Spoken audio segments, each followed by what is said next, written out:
ต่อจำเรียบสู้บุกไม้บองโอนงานนี้มาจูบจมวยโอนแอดมินเดียร์หอยทางนี้โอนแอดมินเรียน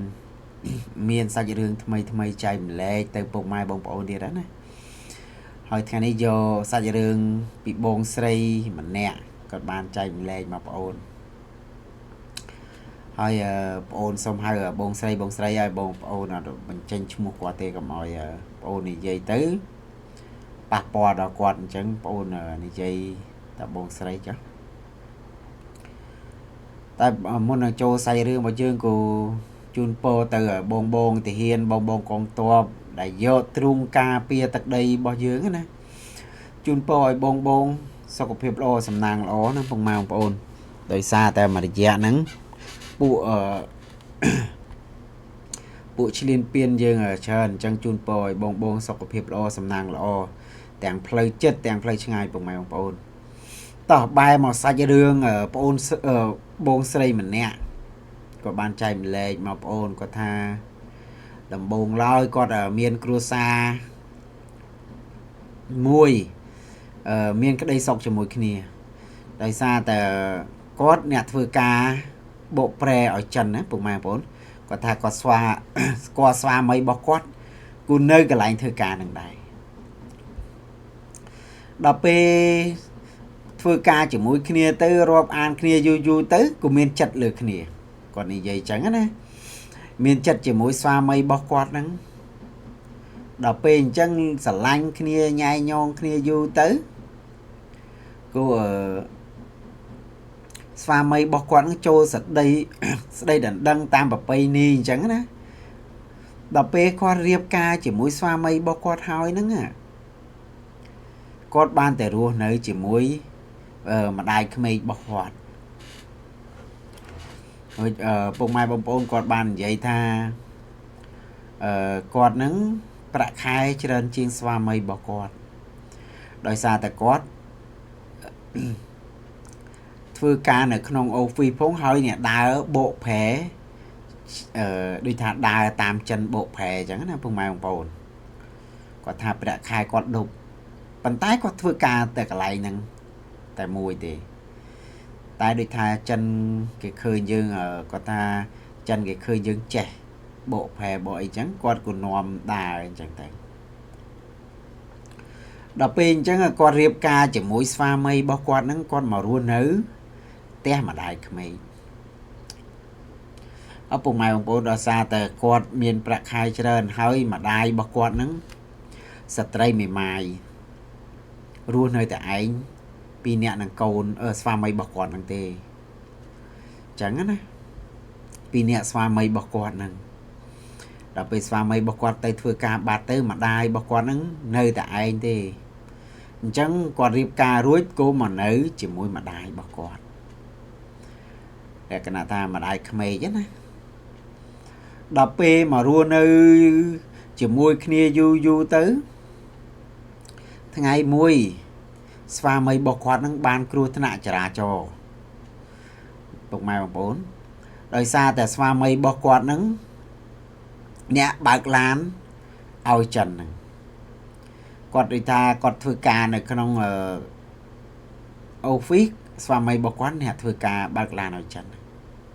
គ្រោះថ្នាក់ចរាចរណ៍បាត់បង់ជីវិតអញ្ចឹងណាពុកម៉ែបងប្អូនដល់ពេលអញ្ចឹងគាត់ធ្វើបន់ធ្វើឲ្យស្វាមីរបស់គាត់ហើយនេះគាត់សុំម្ដាយក្មេករបស់គាត់ហ្នឹងចេញពីផ្ទះដោយសារតែឥឡូវអត់មានស្វាមីទេអញ្ចឹងគាត់អត់ចង់រស់នៅជាមួយម្ដាយក្មេកណាដល់ពេលអញ្ចឹងម្ដាយក្មេកក៏បាននិយាយថាតកូនទៅឲ្យម្ដាយទៅរស់នៅមួយអ្នកណាអញ្ចឹងណា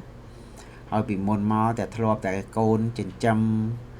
ម្ដាយឲ្យលុយឲ្យកាក់ម្ដាយលក្ខណៈថាបងស្រីហ្នឹងគាត់ចិញ្ចឹមម្ដាយគាត់អញ្ចឹងណាដោយសារតែស្វាមីគាត់ប្រាក់ខែច្រើនអញ្ចឹងម្ដាយរបស់គាត់បាននិយាយថាឲ្យតែមករស់នៅទៅម្ដាយទុកកូនដូចកូនបង្កើតរបស់គាត់អញ្ចឹងចាពុកម៉ែបងប្អូន ដល់ពេលគាត់រស់នៅយូរទៅជាមួយម្ដាយហ្នឹងគាត់ថាឲ្យតែមានរឿងអីកូនមកពិភាក្សាជាមួយម្ដាយមកព្រោះឥឡូវកូនគ្មានស្វាមីគ្មានអីពិភាក្សាជាមួយទេណាបងម៉ែបងប្អូនដល់ពេលក្រោយមកទៀតបងម៉ែបងប្អូនគាត់ថាគាត់ទៅធ្វើការកន្លែងដដែលហ្នឹងអញ្ចឹងធ្វើការយូរទៅមានបុគ្គលិកថ្មីចូលមកកន្លែងការងារក្នុង office របស់គាត់ហ្នឹងគាត់ថាមានបុគ្គលិកចូលមកមួយដូចថាមុនដំបូងគាត់គ្មានចិត្តគ្មានថ្លើមទៅលើបុរសក្មេងហ្នឹងទេគាត់ថាលក្ខណៈថាធ្វើការរួមការងារគ្នាទេបន្ទប់ក្នុង office ហ្នឹងអញ្ចឹងណាបងម៉ែបងប្អូនដល់ពេលធ្វើការយូរទៅបុរសក្មេងហ្នឹងចេះតែទិញលក្ខណៈថាទិញរបស់របរឲ្យគាត់ហូបឲ្យគាត់ចុកអញ្ចឹងណាហើយបុរសក្មេងហ្នឹងអត់ដឹងថាស្ត្រីហ្នឹងស្ត្រីមេម៉ាយទេបងម៉ែបងប្អូនមានប្តីធ្លាប់មានប្តីពីមុនមកទេដោយសារតែគាត់គិតថាអ្នកក្រុមការងារជាមួយគាត់ចេះតែទិញនេះទិញនោះចែកក្នុងក្រុមការងារអញ្ចឹងណាបងម៉ែបងប្អូនហើយក៏មិនមែនចែកតែបងស្រីនឹងដែរគាត់ថាគាត់បុរសហ្នឹងចេះតែទិញចែកក្នុងក្រុមការងាររបស់គាត់ហ្នឹងដល់ពេលអញ្ចឹងពុកម៉ែបងប្អូនក៏ចាប់ដើមមានភាពស្និទ្ធស្នាលគ្នាទាំងក្រុមការងាររបស់គាត់ហ្នឹងហើយបុរសក្មេងហ្នឹងគាត់នៅអង្គុយគៀកនឹងស្ត្រីហ្នឹងអង្គុយគៀកគាត់ណាធ្វើកន្លែងក្នុង office ហ្នឹងណាចេះតែមកសួរនាំពីការងារនៅក្នុង office ហ្នឹងដោយសារតែគាត់ទៅចូលមកធ្វើដំបូងគាត់មិនសូវយល់ពីការងារណាគាត់ថាចេះតែមកសួរគាត់ថាសួរនាំយូរទៅស្ត្រីហ្នឹងក៏មានចិត្តទៅលើបរោះក្មេងហ្នឹងតែស្ត្រីហ្នឹងគាត់អត់បានប្រាប់ថាមានចិត្តមានថ្លើមអីទេគ្រាន់តែរាប់អានគ្នាលក្ខណៈសំលួចសម្លឹងគ្នាទៅវិញទៅមកអញ្ចឹងណាមានចិត្តទៅលើបរោះហ្នឹងហើយបរោះហ្នឹងចេះតែញេញោះលក្ខណៈថាគាត់នៅរៀងក្មេងជាងអញ្ចឹងណាពុកម៉ែបងអញ្ចឹងការលេងសើចវាតែងតែមានច្រើនអញ្ចឹងទៅលើស្ត្រីហ្នឹងពុកម៉ែបងប្អូនធ្វើការយូរទៅដូចថាគាត់ចង់សួរពីការងារការក្នុងការងារក្នុង office ហ្នឹងគាត់ក៏បានសុំលេខទូរស័ព្ទស្ត្រីហ្នឹងលក្ខណៈថាសុំ Telegram ណាអញ្ចឹងយប់ឡើងចេះតែចែកគ្នាពីការងារនេះអញ្ចឹងណាសួរនាំក្នុងការងារហ្នឹងដោយសារតែបុរសហ្នឹងគាត់មិនសូវយល់ពីការងារដោយសារតែគាត់ទៅមកចូលធ្វើការងារដំបូងណាដល់ពេលនិយាយគ្នាយូរទៅពុកម៉ែបងប្អូនចាប់ដើមមានចិត្តទៅលើគ្នាបុរសហ្នឹងក៏មានចិត្តទៅលើស្ត្រីហ្នឹងក៏មានចិត្តមកលើបុរសហ្នឹងគាត់បានប្រាប់មកប្អូនអញ្ចឹងណាប៉ុន្តែដំបូងគាត់ថាអត់មានបើកចំហទេលក្ខណៈថាលួចលាក់នៅក្នុងក្រុមការងារណាក៏លួចលាក់ដល់ពេលអញ្ចឹងបុរសចេះតែទិញដូចថារបស់ហូបចុកអីឲ្យស្ត្រីហ្នឹងទៅអ្នកក្នុងក្រុមការងារហ្នឹងក៏គាត់សង្ស័យចាប់ពីពេលហ្នឹងទៅចាប់ដើមមានស្នេហាទៅវិញទៅមកណាពុកម៉ែបងប្អូនដូចថាស្នេហាទៅវិញទៅមកហើយបងស្រីគាត់ថាចាប់ពីក្រុមការងារដឹងទៅចាប់ដើមមានស្នេហា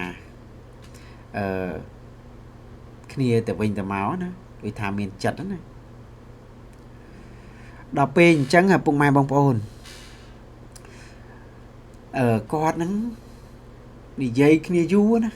និយាយគ្នាយូរគ្នានិយាយគ្នាដូចថាមានស្នេហាយូរបានគាត់ដាច់ចិត្តនេះ បងស្រីដាច់ចិត្តទៅប្រាប់ម្ដាយក្មេករបស់គាត់ថាងមានគេ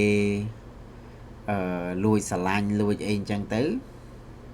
ឪពុកម៉ែបងប្អូនម្ដាយក្មេករបស់គាត់នឹងក៏ចិត្តល្អទៀតដោយសារតែកូនគាត់គិតថាងកូនគាត់បាត់បង់ជីវិតទៅហើយម្ដាយក្មេករបស់គាត់បាននិយាយថាងកូនមិនដែលហាមឃាត់កូនមិនឲ្យមានស្វាមីក្រោយមិនឲ្យមានស្នេហាក្រោយទេដល់ពេលអញ្ចឹងគាត់ដូចថាឲ្យនិយាយប្រាប់ពីគាត់ហើយគាត់នឹងក៏បានប្រាប់ម្ដាយក្មេកគាត់ឲ្យដឹងទៀតណាគាត់ក៏បានបើកចំហជាមួយបរោះហ្នឹងបើកចំហស្រឡាញ់គ្នាទៅវិញទៅមកអញ្ចឹងណាបងប្អូនគាត់ថារស់នៅដូចថាស្រឡាញ់គ្នាចូលមួយឆ្នាំជាងទៀតណាពុកម៉ែបងប្អូនគាត់ថាប្រហាក់ប្រហែលមួយឆ្នាំទៅមួយឆ្នាំជាងជាមួយបរោះហ្នឹងណាបានបរោះហ្នឹងណែនាំគាត់ទៅជួបម្ដាយរបស់គាត់ដល់ពេលទៅជួបម្ដាយរបស់គាត់បាននិយាយថាងគាត់និយាយមុខគាត់ណាគាត់ថាម្ដេចក៏ឯងរាប់អានមនុស្សចាស់អីជាងគាត់មិនថាងស្រឡាញ់មនុស្សចាស់គាត់ថាឯងមិនគួររាប់អានមនុស្សចាស់ជាងព្រោះឯងនៅក្មេងអីអញ្ចឹងណាគាត់អត់ឲ្យចាប់ពីពេលនោះមកម្ដាយរបស់គាត់ខាងប្រុសហ្នឹងអត់ឲ្យតំណាក់តំណងជាមួយស្ត្រីហ្នឹងទេហើយគាត់បានមកសួរនាំ admin ដែរណាគាត់ថាបើខ្ញុំនៅស្រឡាញ់បន្តជាមួយគាត់ទៀតដឹងយ៉ាងម៉េចដែរណាបងប្អូនហើយ admin បាននិយាយលួងគាត់ខ្លះហើយក៏ណែនាំទៅគាត់ខ្លះគាត់ថាអើយទៅរោគអ្នកពេញចិត្តយើងទាំងអស់វាស្រួលរស់នៅគ្នាជាងណាតើរស់នៅដូចថាពេញចិត្តតែស្វាមីពេញចិត្តតែបរោះហ្នឹងហើយបើរៀបការទៅពេញចិត្តតែស្វាមីថ្ងៃក្រោយទៅគេអាចបំបែកយើងអីយើងចឹងទៅពុកម៉ែបងប្អូនដល់ពេលគាត់យើងនិយាយអញ្ចឹងទៅគាត់ក៏យល់ពាក្យសម្ដីយើងខ្លះអីអញ្ចឹងទៅតែបងប្អូនអត់ហ៊ាននិយាយច្រើនទេពុកម៉ែបងប្អូនកុំឲ្យពាក់ព័ន្ធដូចថាខុសត្រូវអីពាក់ព័ន្ធមកលើ admin ណាដល់ពេលអញ្ចឹងគាត់គ្រាន់តែគិតថាថ្ងៃក្រោយទៅគ្រាន់តែស្គាល់គ្នានឹងរាប់អានគ្នាទេដោយសារតែគាត់គិតថាពីមុនមកគាត់ក៏មានស្វាមីម្ដងអីហើយអញ្ចឹងណាដល់ពេលអញ្ចឹងអ្នកម្ដាយរបស់គាត់ហ្នឹងក៏មិនពេញចិត្តគាត់ទៀតអីទៀតអញ្ចឹងគាត់ក៏បាននិយាយថាគាត់ដាច់ដូចថាមិនផ្ដាច់តំណាក់តំណងទេលក្ខណៈថាកាត់ចិត្តណាបន្តិចអញ្ចឹងទៅពុកម៉ែបងប្អូនហើយតែគេរៀងក្មេងជាងហើយតួយើងអ្នក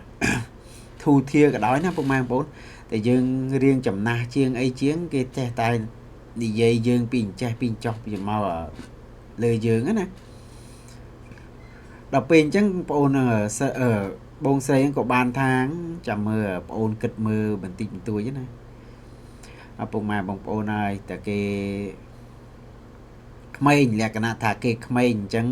អនាគតគេនៅរៀងគាត់ថាបើគេនៅក្មេងអនាគតគេនៅរៀងវែងតែបងប្អូនអត់មានបាននិយាយថាអ្នកខ្វះ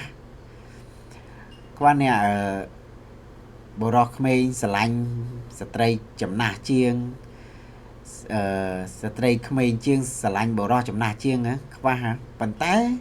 ស៊ីសងលើយើងយល់ចិត្តគ្នាណាពុកម៉ែបងប្អូនអត់មានបានណែនាំទៅអញ្ចឹងដែរដល់ពេលអញ្ចឹងបងប្អូនស្រីក៏ចេះតែគិតណាគាត់ចេះតែសួរមកបងប្អូន admin ដល់ពេលអញ្ចឹងពុកម៉ែបងប្អូនថ្ងៃក្រោយមកបងប្អូនស្រីបាននិយាយថាគាត់ក៏បានចែកផ្លូវជាមួយបរោះហ្នឹងទៅដោយសារតែម្ដាយក្មេកម្ដាយខាងបរោះហ្នឹងមិនសូវពេញចិត្តគាត់ណាគាត់ខ្លាចរស់នៅជាមួយគ្នាយូរទៅមិនពេញចិត្តគ្នាណាអញ្ចឹងគាត់ក៏បាន ឈប់តាក់ទងជាមួយបរិសុទ្ធហ្នឹងលក្ខណៈថាគាត់កាត់ចិត្តណាកាត់ចិត្តពីបរិសុទ្ធក្មេងហ្នឹងណា